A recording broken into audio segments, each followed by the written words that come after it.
Oke, sobat tukangku. Nah, yang aku katakan tadi, nah, yang kemarin aku katakan, nah ini yang double ya, double atas bawah.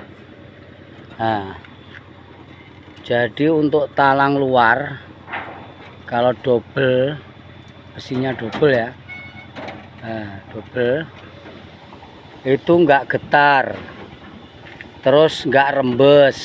Kalau besinya satu tok, satu biasanya mudah patah ya, mudah patah, mudah retak, terus biasanya rembes airnya, jadi nggak punya ketebalannya kurang, terus kekuatannya kurang ya kalau nggak double ya.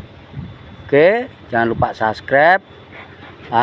Terus usahakan ya kayak gitu ya. Oke, sip.